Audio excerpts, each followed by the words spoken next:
I always thought the worst kind of loneliness was being alone, but I was wrong. The worst kind of loneliness is being next to someone and realizing you're completely invisible.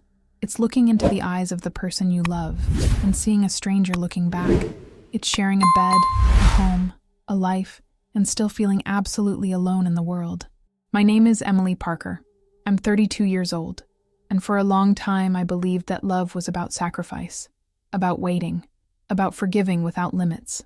But on the night he came back after 3 years, bringing with him a woman and a child I didn't even know existed, I finally understood that sometimes love can hurt more than the deepest loneliness. And sometimes the person you love most is exactly who will teach you the true meaning of betrayal. Before I continue, I need to ask you something, and it's from the bottom of my heart. If you've been through this, if you know this pain of loving someone who doesn't deserve you, leave a like right now. Subscribe to the channel, turn on notifications, because I want you to know you're not alone. I went through this. I survived. And if I could do it, you can too. Tell me in the comments, have you ever loved someone who became a complete stranger? Someone who promised you the world and left you with nothing? And tell me where you're watching from right now.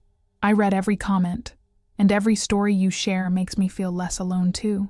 We need each other. So stay with me until the end, because this story will touch your heart in ways you can't imagine. Seattle has always had this melancholic atmosphere that perfectly matches life's decisive moments. The eternally gray sky, the fine drizzle that never stops, the smell of roasted coffee that seems to permeate every corner of the city. It was November when I met him. November 2017. I had just turned 27 and was in that strange phase of life where you start wondering if this is how it's going to be forever.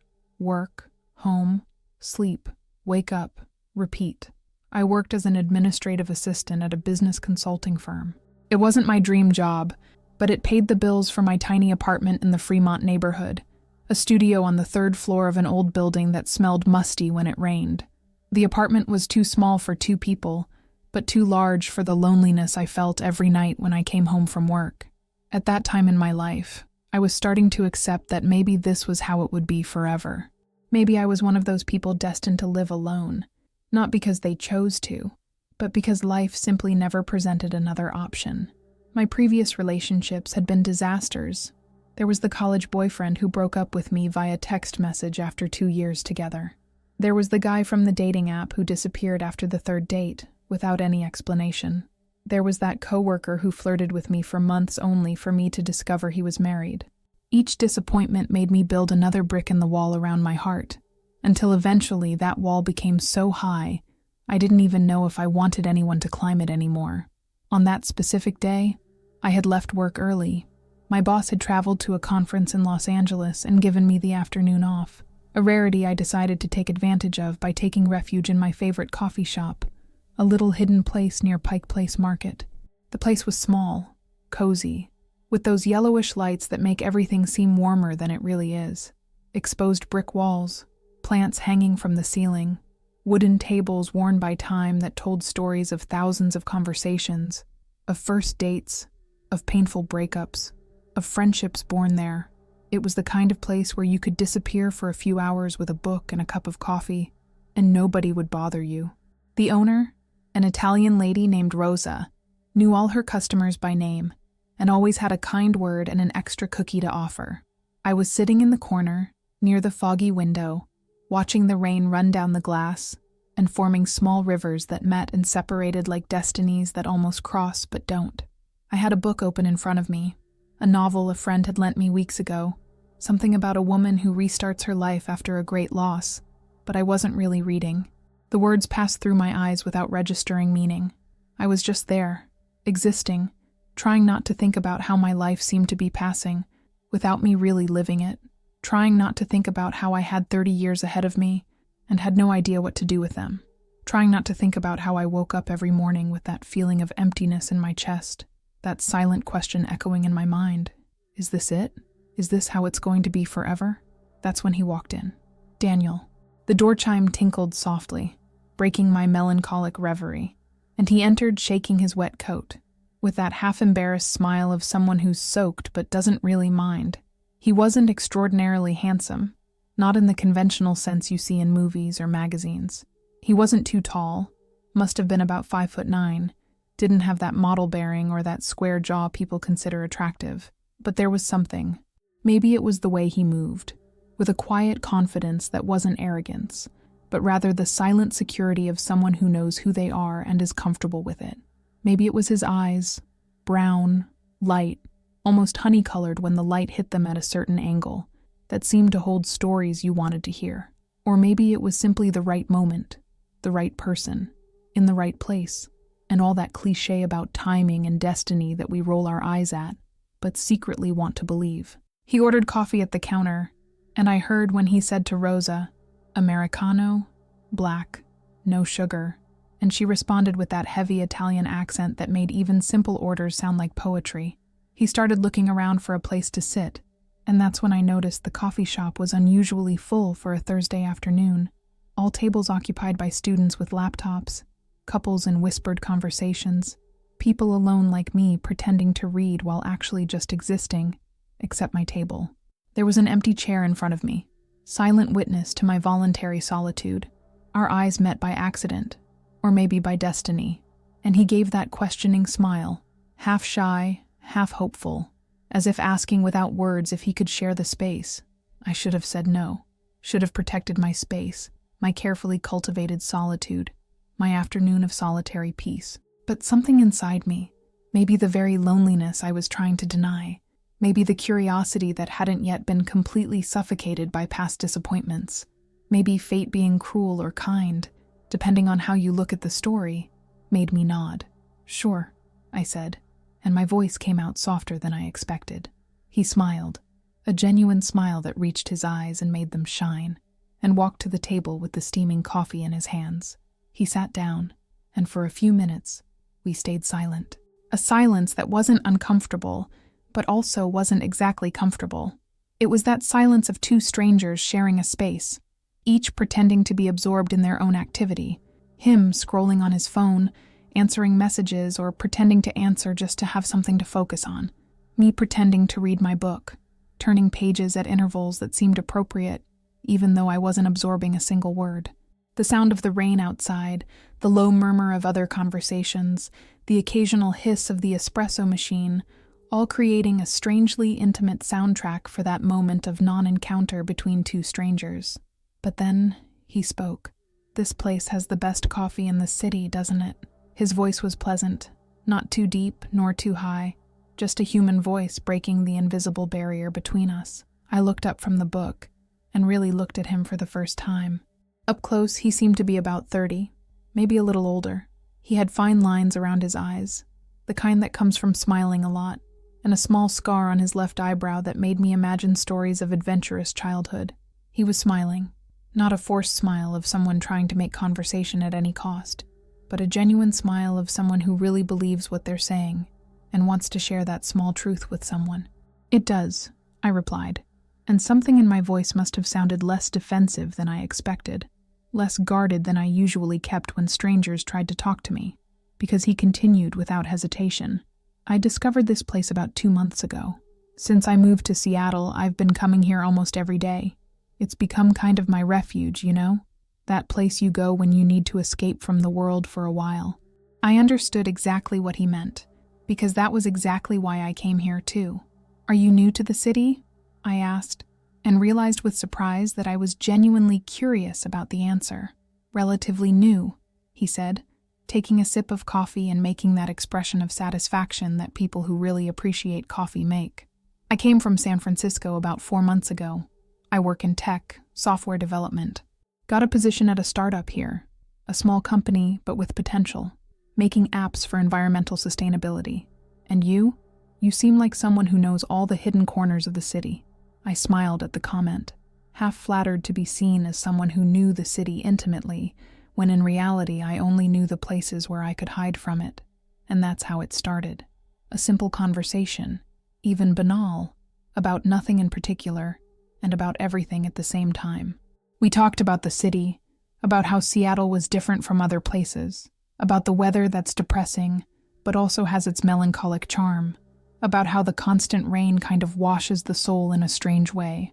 He told me he was an engineer, that he had graduated from Stanford, but always felt out of place in the accelerated and competitive culture of Silicon Valley, that he had just turned 30, coincidentally in the same month as me, and that he had grown up in a small town in Oregon, son of teachers, raised with books and nature walks, and that feeling that the world was bigger than those mountains, but at the same time perfectly contained in them. I told him about my work, about how I felt trapped in a routine that didn't satisfy me, about how I spent 8 hours a day organizing other people's schedules, scheduling meetings about topics that didn't interest me, pretending it mattered when deep down I knew I was just filling time until it was time to go home and do it all over again the next day. I told him about how I always wanted to travel, how I had a world map hanging on the wall of my apartment with pins marking all the places I dreamed of visiting, but never had the courage to actually buy a ticket and go, about how my parents had died in an accident when I was 22, and how since then I had kind of just been surviving instead of living, just letting the days pass without really inhabiting them. And he listened, really listened. Not with that polite and distant attention people normally give when they're just waiting for their turn to talk. Not with that glazed look of someone mentally making their grocery list while you pour your heart out, but with real, genuine interest. He asked questions, wanted to know more, deepened points I had mentioned casually as if it really mattered to him to understand who I was beyond superficial answers. When I mentioned I liked photography but had never invested in a real camera, he asked what kind of photos I would like to take. When I said I sometimes wrote short stories but never showed them to anyone, he asked what I wrote about, and when I said I couldn't explain, he didn't insist. But I saw in his eyes that he had understood that thing about creating worlds that make more sense than the real one. When I looked at the clock on the wall, it was almost 5 p.m. We had spent more than 2 hours talking, and I hadn't even noticed the time passing. Outside, the rain had increased, and the sky had darkened in that way that happens on autumn afternoons in Seattle, where you're not sure if it's day or night, just a kind of eternal twilight. "I need to go," he said, and I heard a touch of genuine reluctance in his voice, as if he too had lost track of time, and suddenly remembered there was a world beyond that coffee table. "But I'd love to continue this conversation another day if you want. Can I get your number?" I hesitated, not because I didn't want to, because something inside me definitely wanted to, a part I thought had died with all the previous disappointments, but because another part of me, the cynical and protective part that had learned that hope is just the prelude to disappointment, was screaming for me to be careful, was reminding me of all the times I had opened my heart and had it crushed, was telling me this was too good to be true, that nice guys don't appear out of nowhere in coffee shops and have genuine conversations, that there had to be some trick, some cruel twist waiting to happen. But when I looked into his eyes, all I saw was sincerity. Just a guy asking for a girl's number because he genuinely enjoyed talking to her. "Sure," I said, and saw his smile widen. We exchanged numbers, and he put away his phone with an almost reverent care, as if those digits were something precious. He stood up, put on his still damp coat, and for a moment we just stood there, two strangers who suddenly weren't complete strangers anymore, in that uncomfortable space between acquaintances and something more. "It was really nice meeting you, Emily," he said, and the way he said my name, as if testing the sound of it on his tongue, made me feel something I hadn't felt in a long time, made me feel seen. "It was nice meeting you too, Daniel," I replied, and he waved, threw another smile in my direction, and went out the door into the Seattle rain. I sat there for a few more minutes, looking at the door he had exited through, feeling something strange in my chest. It wasn't exactly butterflies in the stomach like they describe in cheap romance novels. It was more like restlessness, a feeling that something had changed, that a door that had been closed for a long time had been pushed open a little, letting in a sliver of light. That night, when I arrived at my empty apartment, the silence seemed different, not necessarily better, but different, loaded with possibilities instead of just empty. My phone vibrated around 9 p.m. I was in bed, trying to read the same book I had pretended to read at the coffee shop, when the screen lit up with a message from an unknown number. "It was really nice meeting you today. I think I needed that." I smiled alone in my empty apartment. One of the first times in months I had smiled without forcing it, without faking it, without doing it out of social obligation. "Me too," I replied, and before I could think too much about it, Before the cynical part of me could start listing all the reasons why this was going to go wrong, I pressed send, and that's when everything started.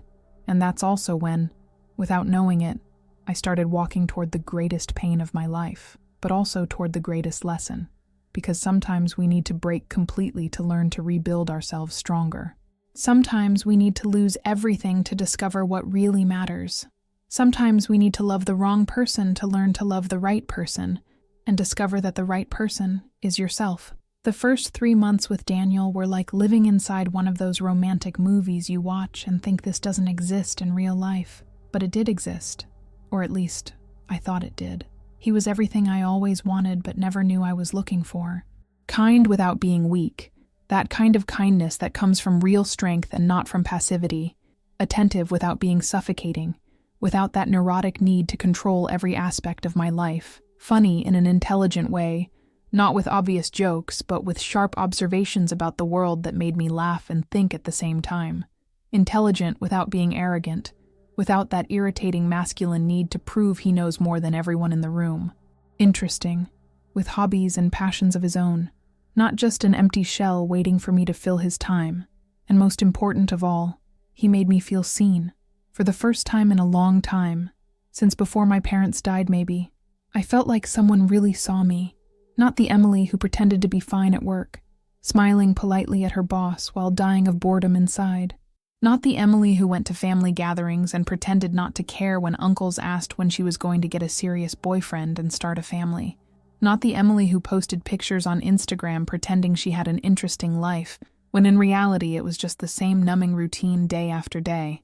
But the real Emily, with all her insecurities and fears and hidden dreams she was too afraid to pursue, with all her contradictions and complexities and that background sadness she had carried since losing her parents. We saw each other almost every day. At first it was just for coffee. Casual meetings at our coffee shop after work, where we talked for hours about everything and nothing. Then dinner started. Small ethnic restaurants he discovered around the city, hidden places serving authentic Thai food or Spanish tapas, or Chinese dim sum made by immigrant grandmothers who barely spoke English, but cooked as if they were feeding their own families. He would pick me up after work, and we'd go walk through Discovery Park, that huge piece of nature hidden in the middle of the city, watching the sunset over Puget Sound, while we talked about our days, about our dreams, about philosophy and music and books and all those things people in early relationships talk about when they're still discovering each other. On weekends, we explored the city together. We went to farmers markets in the Ballard neighborhood, where he insisted on buying fresh ingredients, and then cooked elaborate meals in my tiny apartment, transforming my minuscule kitchen into a space of culinary creation. We visited small art galleries in Capitol Hill, looking at works by local artists nobody had heard of, but who created things that made you stop and think and feel. We went to indie band shows in bar basements, where the music was too loud and the beer too cheap, but the energy was pure and real and alive in a way I hadn't felt in years. He cooked for me, and I discovered he was really good at it. Italian pastas he had learned to make from his grandmother before she passed away. Recipes passed down through generations that he executed with loving precision. Greek salads with fresh ingredients from the market, each component perfectly balanced. Thai curry he had learned to make during a backpacking trip through Asia after college.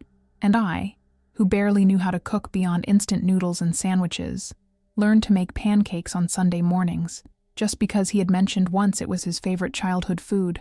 That thing his mother made every week that made him feel at home and loved and safe. But it wasn't just about the grand romantic gestures or elaborate dates.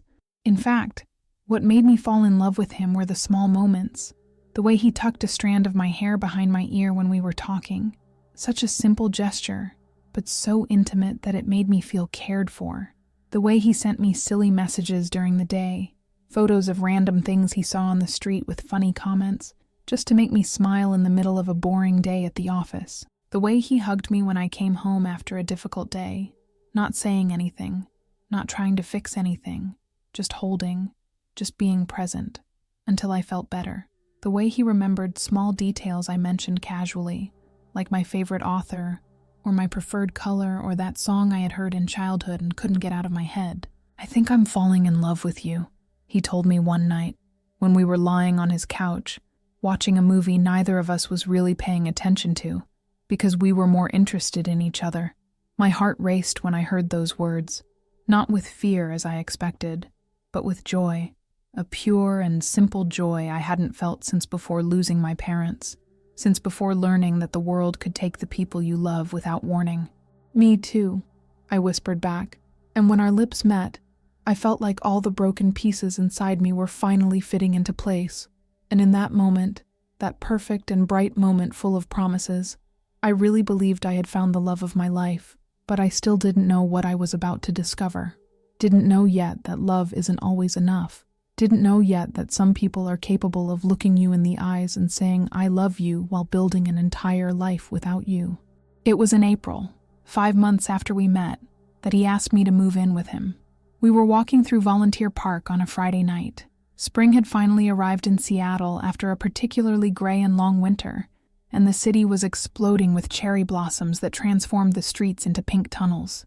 The air was fresh but not cold, with that sweet smell of flowers and freshly cut grass that makes you remember life goes on, that seasons change, that there's always renewal even after the darkest periods. The sky was painted in shades of pink and orange and purple, that kind of sunset that only happens a few times a year, so beautiful it makes you believe in something bigger than yourself. Daniel had been strange all day, nervous in a way I wasn't used to seeing in him. He was usually so calm, so centered, but that day he was restless, distracted, checking his phone more than normal, checking the time as if waiting for something. I had asked if everything was okay several times throughout the day, and he had just smiled that crooked smile and said yes, everything was great, just a little tired from work. But I knew there was something more. You don't spend 5 months getting to know someone intimately without learning to read their moods, without noticing when something is different. It was when we reached the top of the hill, with the view of the Space Needle in the distance, illuminated against the twilight sky and the whole city of Seattle spreading below us like an ocean of lights, that he stopped walking.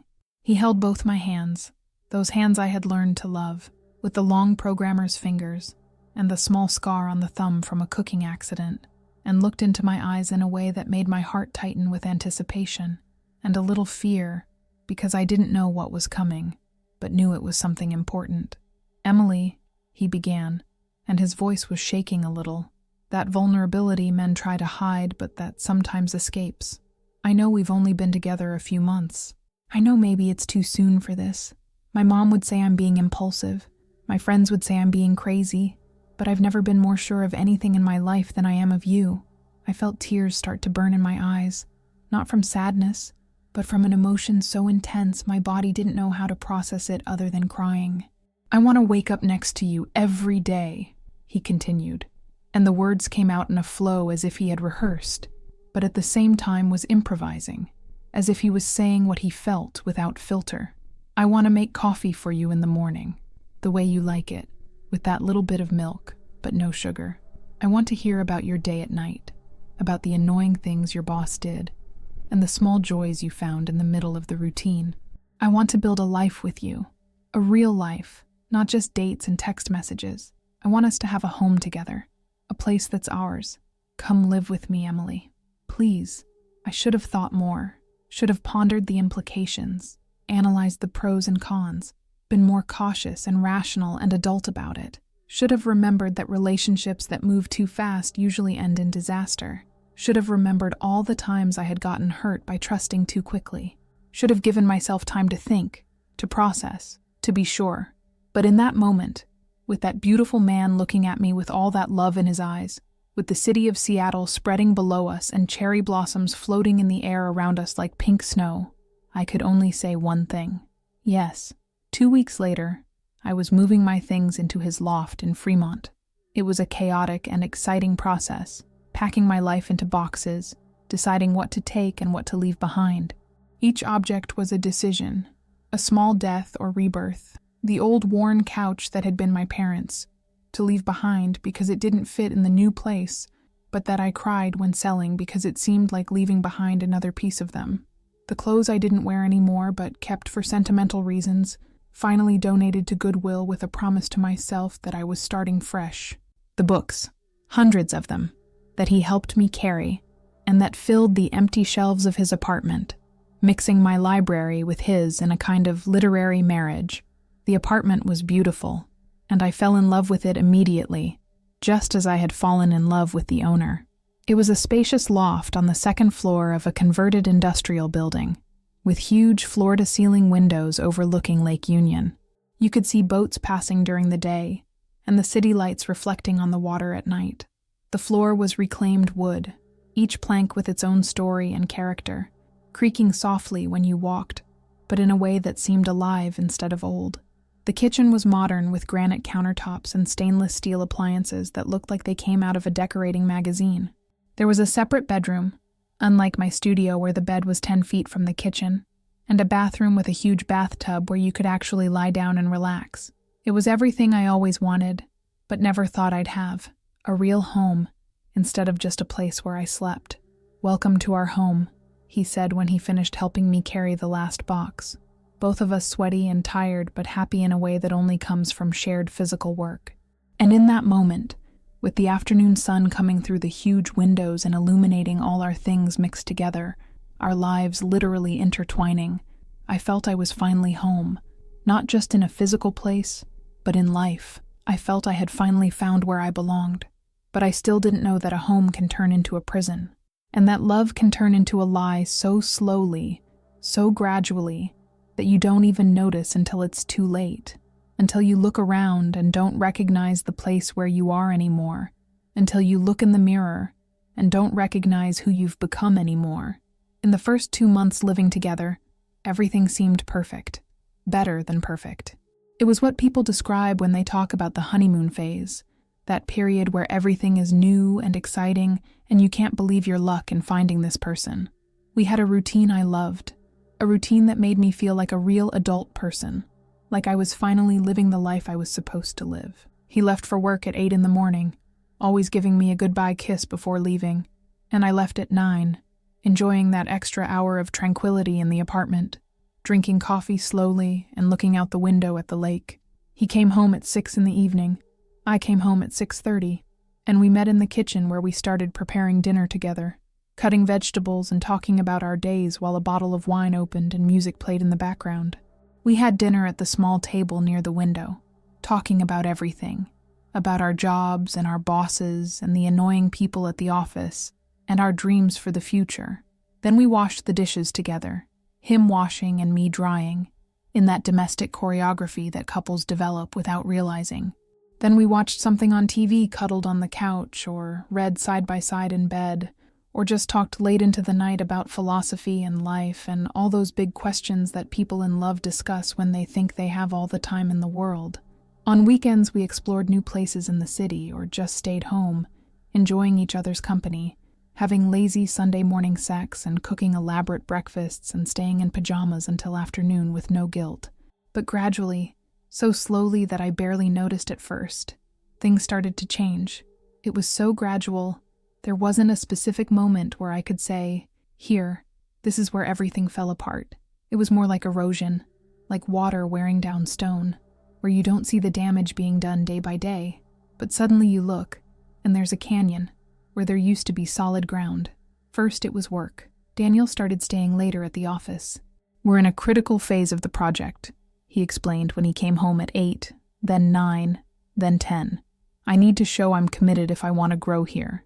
The startup is trying to get more funding and everyone's being evaluated." I understood, or at least, I tried to understand. I knew how the corporate world worked, knew about the obsessive work culture of the tech industry, knew that sometimes you had to make temporary sacrifices for long-term gains, so I didn't complain. I just kept his food in the oven to keep warm and waited, reading my book on the couch or watching TV alone, listening to every car that passed and hoping it was his. The nights when he came home at 6 became 7, 7 became 8, 8 became 9, and then 9 became 10, and sometimes he didn't arrive until after 11, coming home exhausted, with deep dark circles and shoulders curved by the weight of a day that was too long. And when he finally got home, he came exhausted, with that distant look of someone whose body was there, but mind was still at the office, still solving code problems, still thinking about deadlines and presentations and all those things that seemed infinitely more important than me. The dinners that used to be full of conversation and laughter became silent. I tried to start conversations, ask questions about his day, share funny or interesting things that had happened to me, small anecdotes I saved during the day specifically to share with him at night. But the answers were always short, monosyllabic, without the engagement it used to have. It was good. Nothing much. "I'm tired, honey." Words that technically were answers, but that actually said nothing, that closed conversations instead of opening them. I started cooking more elaborate meals, hoping maybe good food would cheer him up, make him go back to being the Daniel I knew. I spent hours after work making his favorite dishes, following complex recipes that required special ingredients and techniques I had to learn on YouTube. Lasagna with 3 types of cheese, coq au vin with wild mushrooms, green Thai curry made from scratch, grinding the spices by hand. I set the table nicely, lit candles, opened wine, created a romantic atmosphere hoping to recreate that connection that seemed to be slipping through my fingers.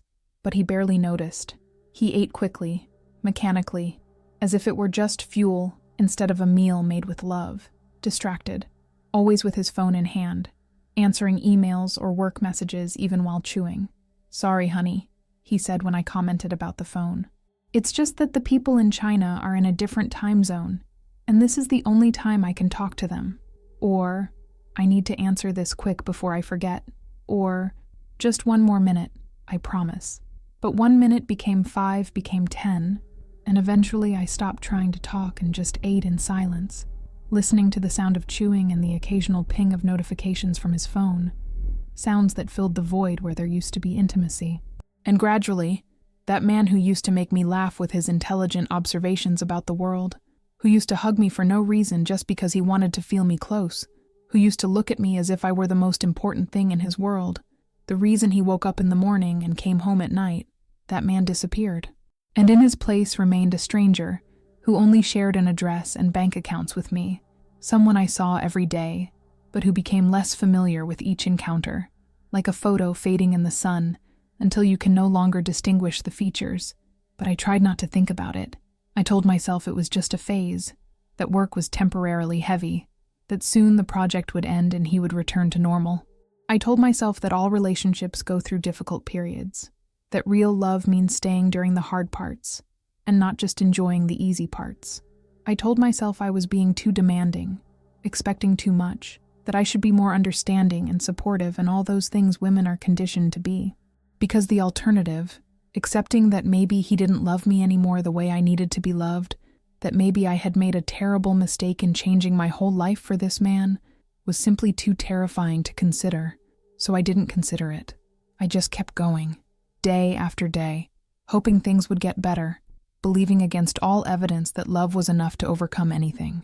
The night that really changed everything, the night when I could no longer pretend everything was okay, was on a Wednesday in October.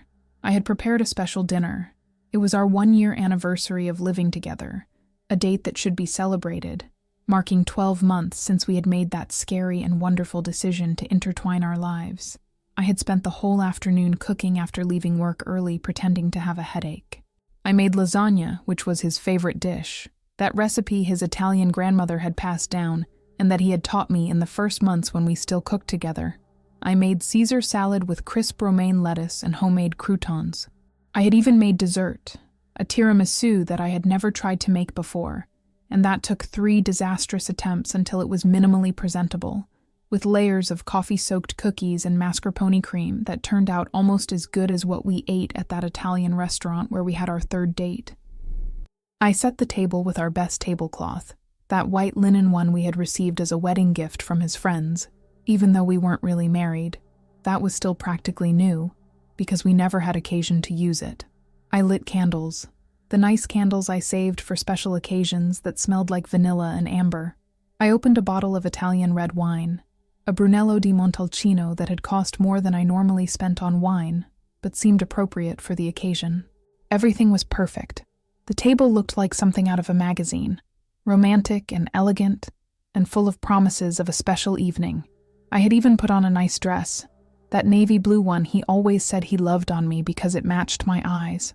I had done my hair with those loose waves that took 40 minutes and 3 YouTube tutorials to achieve. I had put on makeup, not too much, but enough to look like I had made an effort. Mascara and lipstick, and a little blush. I wanted him to see me, really see me. I wanted him to look at me the way he used to look, with that desire and tenderness mixed, as if he couldn't believe his luck to be with me. He said he would arrive at 7. I waited. At 7:30, nothing. The food was ready, kept warm in the oven, starting to dry at the edges. I sent a message trying to sound casual and not controlling or needy. "Honey, is everything okay? Dinner is ready." No response. The phone didn't even show the message had been read. 8 o'clock.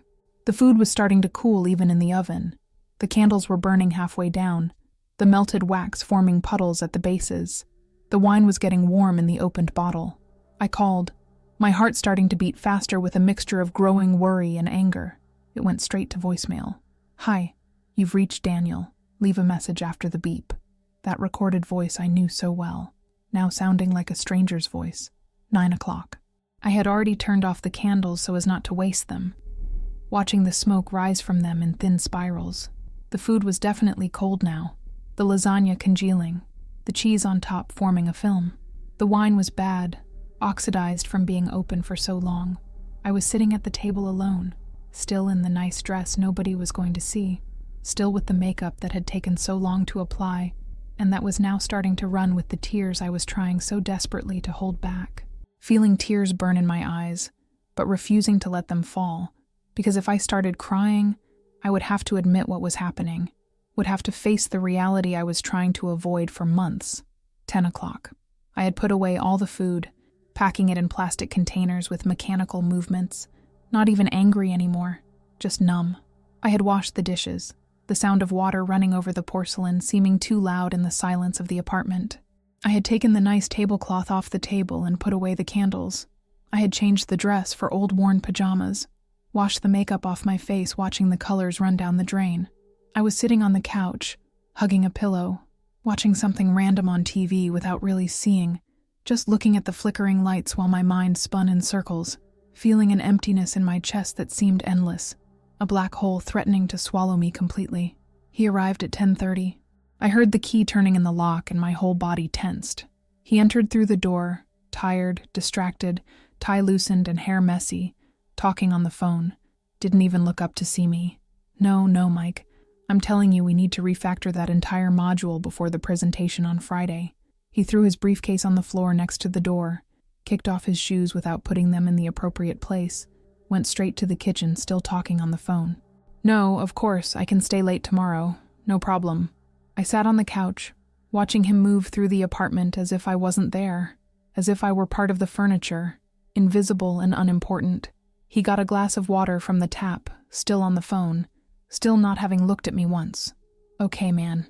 We'll solve this tomorrow morning." Yes. Good night." He finally hung up, put the phone on the counter, drank the water in one gulp, and then, finally, he saw me. "Hi," he said, distracted, casual, as if it were just another normal night, as if there was nothing special about that day, as if I hadn't spent hours preparing something beautiful that he had completely forgotten. I sat there, looking at him, waiting for him to notice, waiting for him to see the table still with remnants of preparation, the opened and oxidized wine on the counter, the smell of food that still permeated the apartment, waiting for him to remember, to apologize, to show any sign he still cared. But nothing came. He just stood there, looking at me with that slightly confused expression, as if trying to figure out why I wasn't responding to his casual greeting. "Daniel," I finally said, and my voice came out weaker than I wanted, more broken, more vulnerable. "Did you forget?" He looked at me, the confusion increasing on his face, eyebrows furrowed. Forgot what? He really didn't know. He had completely forgotten, and somehow that hurt more than if he had remembered and simply not cared enough to come. And there, in that moment, something inside me broke. Not dramatically, not with screaming or accusations or plates being thrown against the wall like in movie fights, but it broke nonetheless, silently, completely. Like a crystal glass falling on thick carpet, you don't even hear the sound of impact, but when you pick up the pieces you realize there's no way to fix it, That no matter how much glue you use, the cracks will always be there, visible and ugly, and reminding you it will never be whole again. Nothing, I said, getting up from the couch with tired movements, every muscle in my body seeming to weigh more than it should. Forget it. It doesn't matter. I went to the bedroom we shared, that bedroom that should be our sanctuary, but had become just the place where we slept on opposite sides of the bed without touching. I closed the door, not slamming, because I didn't have energy even for anger, just closing it softly. I lay on the bed fully dressed on top of the covers, and I cried. I cried until I had no more tears, until my eyes burned and my throat hurt and my head throbbed. I cried for that wasted dinner and that forgotten anniversary, but mainly, I cried for what they represented, for the slow death of something I had thought was forever. And that night, for the first time since we had started living together, I let him sleep alone on the couch. When I heard him try to open the bedroom door hours later, probably after finally realizing something was wrong, I didn't answer. I just lay there in the dark, hearing him call my name softly from the other side of the door. Emily, honey, are you awake? And I chose silence, because there were no words for what I was feeling. There was nothing he could say that would fix this. And part of me already knew, even though I didn't want to admit it, that this was the beginning of the end. It was 2 weeks after that night, 2 weeks of silent tension, where we barely talked beyond what was necessary for the logistics of living together, that he gave me the news that would change everything. We were at breakfast on a Saturday morning, or rather, I was at breakfast, sitting at the table with toast and coffee, trying to read a book but actually just looking at the same words repeatedly without absorbing anything. He was just passing through the kitchen, going straight to the coffee machine, not making the elaborate coffee he used to make on weekends, but just filling a mug with black coffee from what I had made earlier, preparing to leave even though it was the weekend. Lately, he was always leaving, always had something at work that needed his attention even on days that should be ours. "Emily, I need to tell you something," he said, and something in the tone of his voice, a seriousness that wasn't normally there, made my heart tighten with anticipation. I stopped pretending I was reading and looked at him standing on the other side of the kitchen, leaning against the counter with the coffee mug in his hands, unable to look me directly in the eyes. "What is it?" My voice came out cautious, already preparing for bad news even without knowing yet what would come. He took a deep breath, that kind of breath people take when they're preparing to say something difficult, as if gathering courage. I received an offer, a very good offer, for work. My stomach sank even before he continued. What kind of offer? I already felt the knot forming in my throat, that feeling of panic starting to grow in my chest. "It's to lead a project in New York," he said, and now he was looking at me, but with an expression I couldn't completely read. Excitement mixed with what I wanted to believe was reluctance. A big project, potentially revolutionary, that could completely change my career. It's renewable energy technology development, exactly the kind of work I've always wanted to do. It's an opportunity that comes once in a lifetime, Emily. It's an opportunity I can't refuse. The world seemed to slow down, each word falling like heavy stones in the silence between us. For how long? 3 words that contained all my anxiety, my fear, my premonition that nothing would be the same after this. 3 months, he said quickly, as if speaking fast would make the information less impactful. Maybe 4 at most, but I'll come back whenever I can, every weekend possible. And we can talk every day, video calls, messages. It'll be like I'm here. And it's temporary, honey, totally temporary. Soon I'll be back, and we'll return to normal. We can plan a nice vacation when I come back. Go to that place in Italy you always wanted to visit. He was trying to sell me the idea, trying to make it seem better than it was. Words falling on me in a flood of promises that part of me already knew wouldn't be kept. Normal. He said return to normal as if there was any normal to return to. As if our relationship hadn't already transformed into something unrecognizable. As if those last months of distance and silence hadn't already fundamentally changed who we were to each other. "When are you going?" My voice came out automatic, emotionless, as if I were outside my own body, watching this conversation happen to someone else, as if this wasn't my life falling apart, just something I was watching from afar.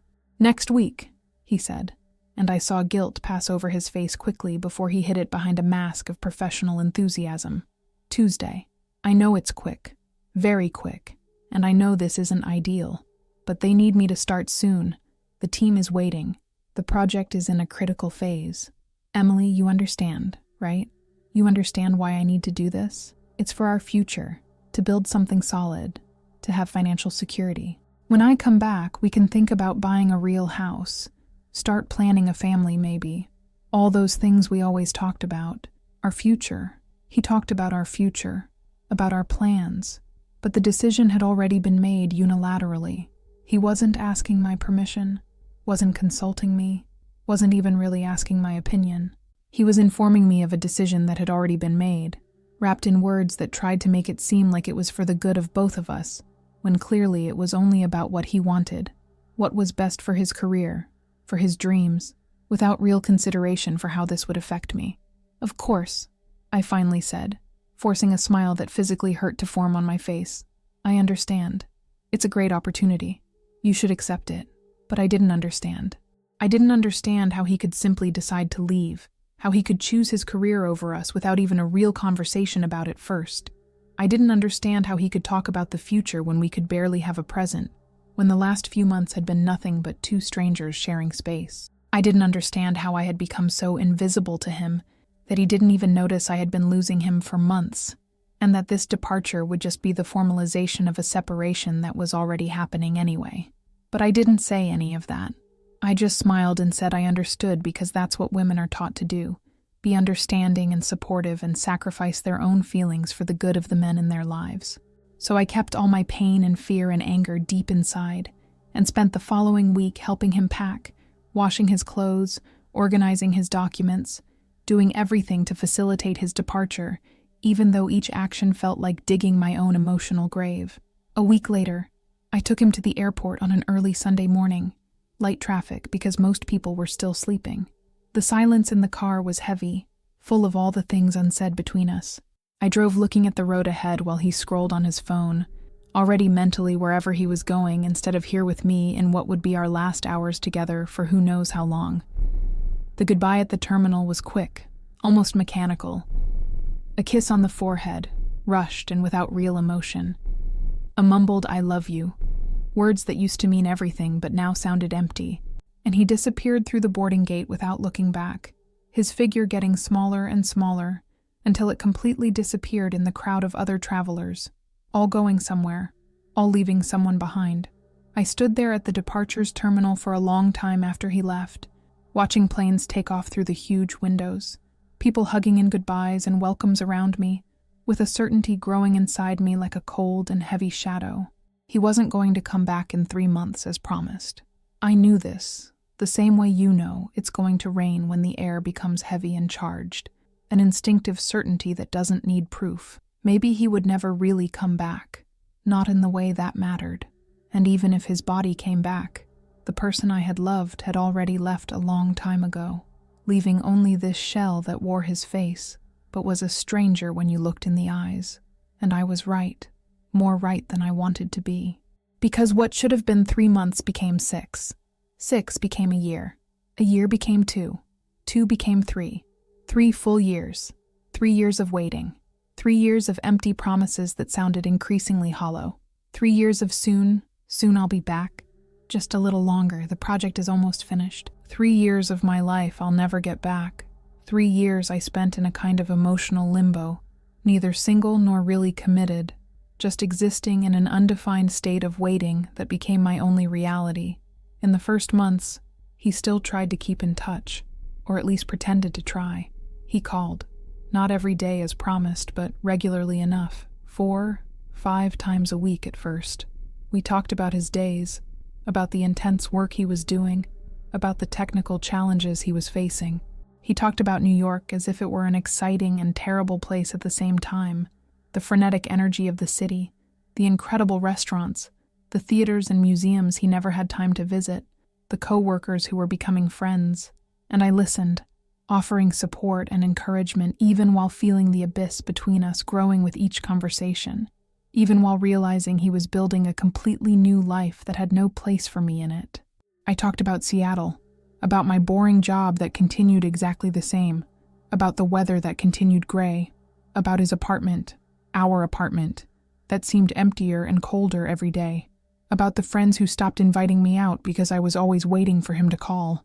About how I stared at my phone compulsively, checking messages every 5 minutes, jumping whenever it rang, hoping it would be him. But gradually, the calls became less frequent, less long, less intimate. Every other day. Then only on weekends. Then only when one of us called first. And eventually I stopped calling because I was tired of always being the one initiating contact. Tired of seeming desperate and needy. Our communication boiled down to short, lifeless text messages, those pathetic exchanges you have with distant acquaintances, not with someone you supposedly love. How are you? Good. And you? Good too. How was work? Tiring. How's the weather there? Cold. And that was it. That was us. Reduced to weather updates and polite questions, all the intimacy and depth we had had evaporated like water under the relentless sun of distance and neglect. I tried to keep hope alive inside me like a small and fragile flame I protected with cupped hands against the constant wind of reality. I swear I tried. Every time he promised he'd be back soon, I believed because the alternative was accepting I had lost him, and I wasn't ready for that. Every time he said he loved me, usually at the end of rushed calls where he was clearly doing something else at the same time, I held on to those words like a drowning person holds on to a piece of wood in the middle of the ocean, desperately, knowing it's not enough to save you, but being all you have. But gradually, so slowly there wasn't a specific moment of realization, I started losing myself. Not in a dramatic way, not in a spectacular collapse that would at least have the dignity of being memorable, but gradually, piece by piece, like a sculpture being eroded by time. I stopped going out with friends, always with excuses of being tired, or having too much work, or waiting for a call from him. I stopped doing things I liked, photography and writing and long walks through the city's parks. I stopped taking care of myself, eating poorly, sleeping worse, letting my appearance slip because who cared? There was nobody to see me anyway. My life became just waiting for his next message, waiting for the next rare call, waiting for a soon that never came, like Godot in the absurd play, waiting for something everyone knows will never come but continuing to wait anyway because that's what the character does. It's her function in the story. Waiting is her only reason to exist. I specifically remember my 30th birthday, a date that should be a milestone, a celebration of 3 decades of life. I spent the whole day waiting for him to call, waiting for him to remember, for him to make some kind of gesture, even if small, to acknowledge this important day. But the whole day passed with deafening silence. No call, no message, no acknowledgement that this day was somehow special or different from any other mundane day. At midnight, when officially I was no longer 29 and entering a new decade with nothing to show for it, I was sitting alone on the living room floor of the cold and empty apartment, with a bottle of cheap wine I had bought on the way home from work, and a pathetic candle I had bought myself at the drugstore and pretended was a birthday cake.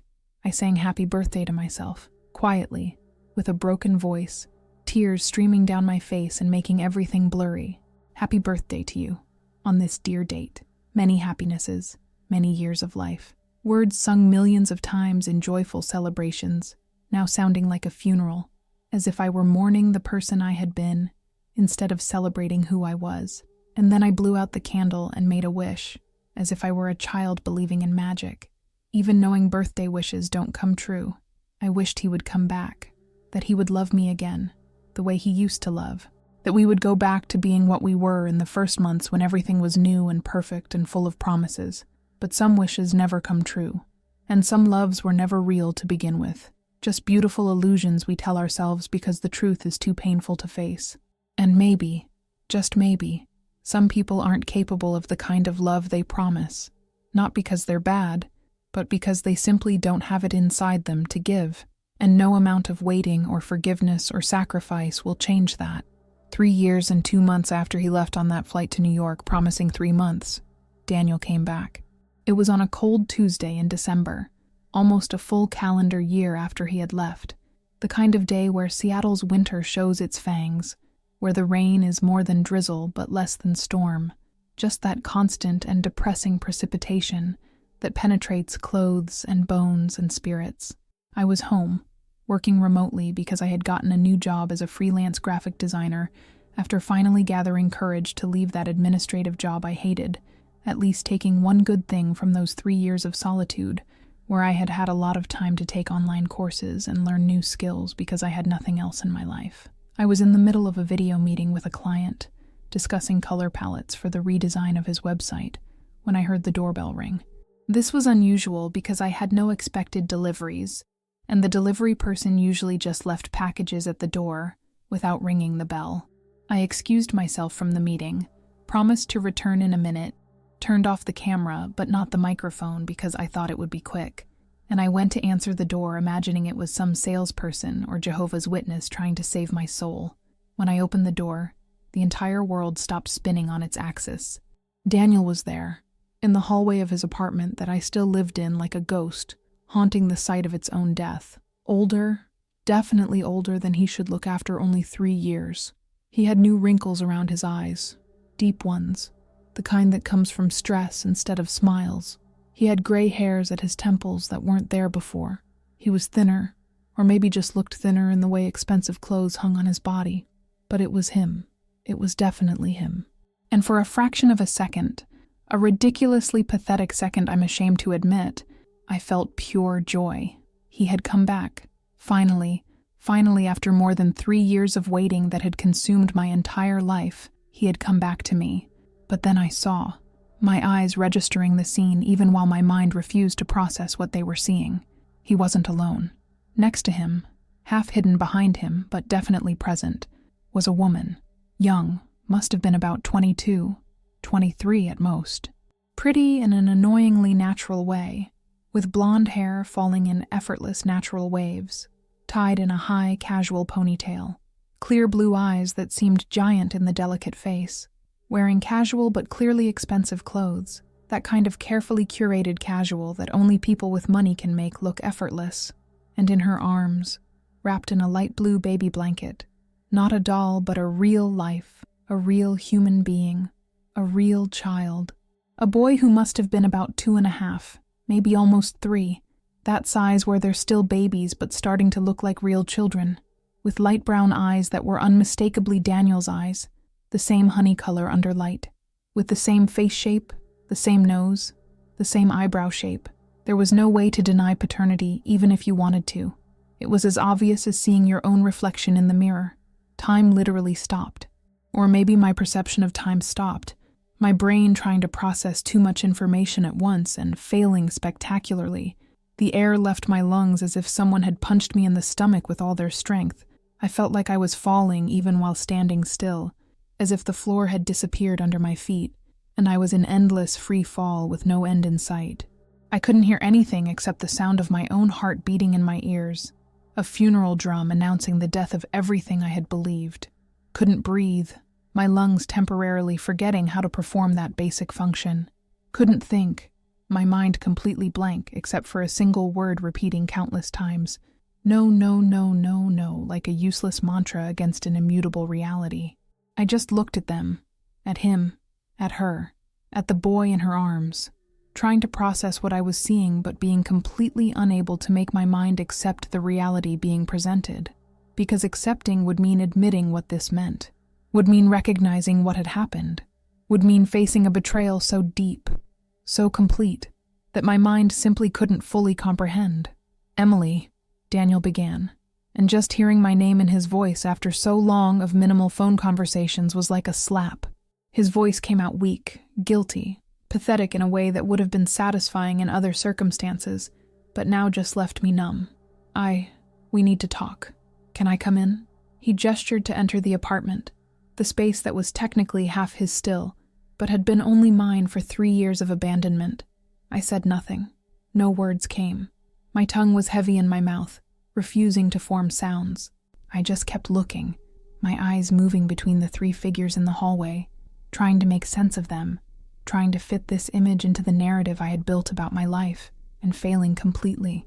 And then, slowly, painfully, the pieces started falling into place in the puzzle, forming an image I never wanted to see but could no longer ignore. 3 years.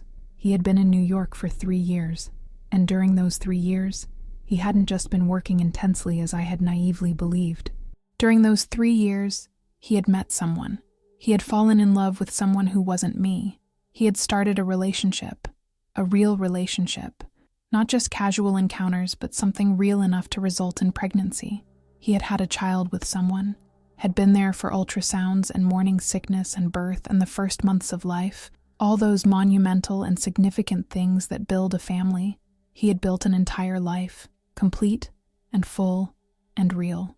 A life that didn't include me in any aspect, that probably didn't even mention my existence, where I was at most an inconvenient secret kept in an apartment on the other side of the country.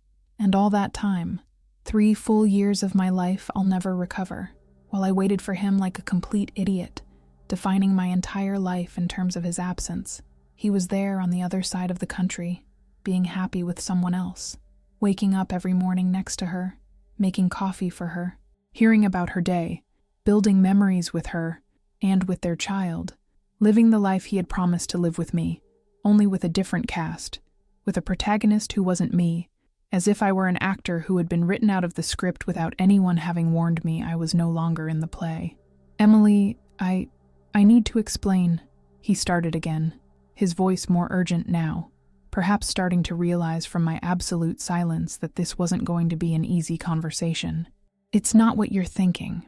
"Well, it is, but let me explain how it happened." He was trying to find words that would make this better, that would justify the unjustifiable, that would explain betrayal in a way that made it seem reasonable. But there were no words. Some things can't be explained, can't be justified, can't be wrapped in excuses that make them palatable. But the words died in his throat when he really looked at my face for the first time. When he saw the expression I must have been making, that mixture of shock and pain and betrayal, and something beyond all that. Something like final acceptance of a truth I had been avoiding for a long time. I wasn't crying. Curiously, there were no tears, as if my body had forgotten how to produce them, or maybe had used them all during those 3 years and had no more to give. I wasn't screaming or making a dramatic scene like people do in movies when they discover betrayals. I wasn't doing anything, actually, just looking at him with an expression that must have been as empty as I felt inside, an emptiness so deep and complete it seemed less an emotion and more an absence of everything.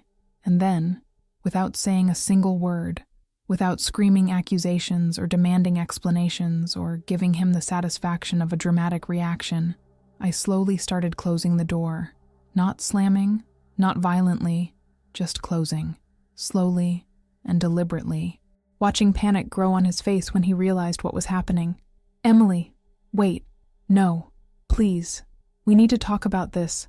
Don't close the door, please," his voice getting louder, more desperate, as the space between us decreased physically, just as it had decreased emotionally during those 3 years without me realizing, and then the door clicked shut. Not with a satisfying slam, but with a final and soft click. And all that remained was silence on the inside, and the sound of him calling my name on the outside, getting weaker and weaker as I moved away. And finally, I collapsed. My body seemed to give up all pretense of strength. My legs simply gave up holding me. I slid down the door until I was sitting on the cold floor of the entrance, my back against the door, able to hear him still on the other side, still calling my name, and not caring one bit.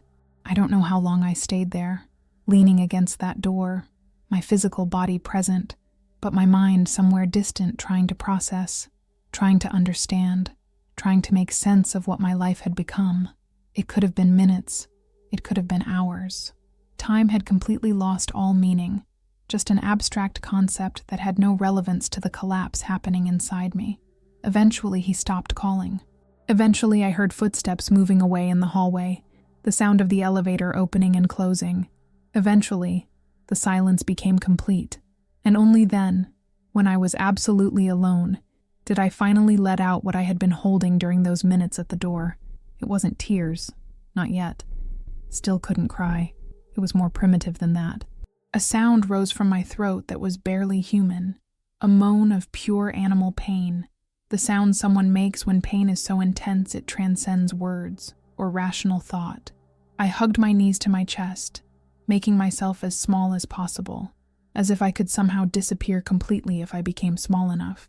I rocked back and forth on the cold floor, a self-comforting movement that offered no real comfort, but was all I had. And the questions started invading my mind in an unstoppable avalanche, each more painful than the last. When? When exactly had this happened? Did he meet her as soon as he arrived in New York? In the first days? Weeks? Or was it later, when he had been there for months? Did he already know her before leaving? Was she the real reason he accepted that job and I was just a convenient idiot to keep his apartment and his things while he started his new life? How many times did he call me from her side? How many times did he say I love you while lying in her bed? Did he think of me when he was with her? Or had I been completely erased from his mind? Just an inconvenient ghost from a past life he wanted to forget.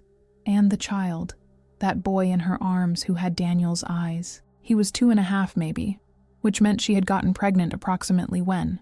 6 months after he left? A year? Had he been there for the entire pregnancy? Had he gone to doctor's appointments and seen ultrasounds and felt kicks inside her belly? Had he been at the birth, held that newborn baby, cut the umbilical cord? All those things that mean family and commitment and love? Had he woken up in the middle of the night for diaper changes and feedings? Had he sung lullabies? Had he experienced all those firsts that parents experience with their children? And all that time, he still called me occasionally, still maintained that farce that he'd be back soon, still said I love you at the end of rushed calls. How did he manage to do that? How does someone manage to live 2 lives simultaneously, keep 2 women believing in different futures, look into the eyes of a child he created with another woman, and still pretend with me that he was just busy with work? What kind of person does that? What level of dissociation, of compartmentalization, is necessary to maintain that lie for years? And the worst question, the one that cut deeper than all the others, did he ever really love me? Or had I always been just convenient? A temporary anchor until he found something better? Because now, looking back with the brutal clarity that comes from having illusions shattered, everything made sense in a horrible and inevitable way. The distance that had started long before he physically left, the constant excuses about work, the silent dinners where he was physically present but completely absent mentally, the forgotten anniversary, the New York proposal accepted without really consulting me. None of this was about work or ambition or career opportunities. It was about him having already emotionally left our relationship long before his body followed. Because now it was obvious, so obvious I felt stupid for not having seen it, that he had stayed 3 years in New York, not because the project required it, not because it was so professionally important he couldn't refuse. He had stayed because he had built a new life there. A real life with a real woman and a real child and everything that comes with it. He had stayed because he wanted to stay. And every time I asked when he was coming back and he said soon, soon honey, he was lying. Not just deceiving me, but actively lying. Building a false reality that kept me trapped waiting while he moved on without any intention of ever really coming back. The anger started growing inside me then, starting as a small ember at the bottom of my stomach and slowly growing until it was a fire consuming everything. Anger at him, obviously, for having lied to me so completely, for having wasted 3 years of my life, for having kept me in a kind of emotional limbo while he lived his happy life. Anger at her, irrational I knew, but real nonetheless, for having what was supposed to be mine, for living the life he had promised me, for existing when she shouldn't. Anger at the child, and then immediately anger at myself, for feeling anger toward a completely innocent child who didn't ask to be born into this complicated and messy situation. But mainly, above all, anger at myself, for having been so incredibly idiotic, for having believed so easily, so completely, for having waited 3 full years, putting my life on pause, refusing to look at other possibilities, defining my entire existence in terms of his absence, for having wasted my 20s, years I'll never recover, waiting for someone who clearly never intended to come back, for having been so pathetic, so needy, so desperately lonely that I held on to any crumb of attention he occasionally threw in my direction. How could I have been so blind? All the signs were there. The decreasing frequency of communication, The increasingly elaborate excuses, the vagueness about when exactly he would return, always soon but never a concrete date. The way he deflected when I asked about visiting him, always saying he was too busy, that the apartment he shared with coworkers, lie, obviously he lived with her, didn't have space for visitors, that it was better to wait until he came back. How did I not see? How was I so stupid? When I finally managed to get up from the floor, hours or days later, I didn't know. My legs were numb and tingling, my body protesting against having been in the same position for so long. I stumbled to the bedroom that had been ours but had long been only mine, each step seeming to require Herculean effort. I threw myself on the bed that still vaguely smelled like he used to smell years ago, an olfactory ghost of a person who no longer existed. I buried my face in the pillow that had been his, that I had pathetically kept on his side of the bed even after 3 years, as if keeping his space available would somehow bring him back. And finally, the tears came. Not delicate or silent, but violent and ugly. Deep and painful sobs that came from the deepest part of my chest, ripped from some primitive place inside me. I screamed into the pillow, screams of anger and pain and betrayal that no one but me would hear in this empty apartment. I hit the sheets with my fists until my hands hurt. Useless violence against inanimate objects, because I couldn't direct it where it really belonged. I clung to the blanket as if it were the only thing keeping me from completely falling apart, my fingers gripping the fabric until my knuckles turned white. I cried until I couldn't anymore, until my throat was so raw it hurt to swallow, until my eyes were so swollen I could barely open them, until there were no more tears to shed, my body finally exhausted of all available fluid. And then beyond tears I continued making those dry and painful sobs, my body insisting on continuing the ritual of mourning, even without the physical means to do it. That night, the longest night of my life, I didn't sleep, not 1 minute. I just lay there in bed in the dark, eyes burning open, looking at the ceiling I couldn't really see, with tears drying in salty trails on my face, feeling something fundamental inside me slowly dying. It wasn't just love that had ended, that had died a long time ago, I realize now. Died slowly during those last months before he left, and definitely during those 3 years of neglect. It was something deeper. It was trust, not just in him, but in my own ability to judge people and situations. It was hope, the basic belief that good things can happen, that the future can be better than the past. It was the version of me that believed in love and happy endings, and that people are fundamentally good and honest. That Emily died that night, and I didn't know yet who would emerge from her ashes.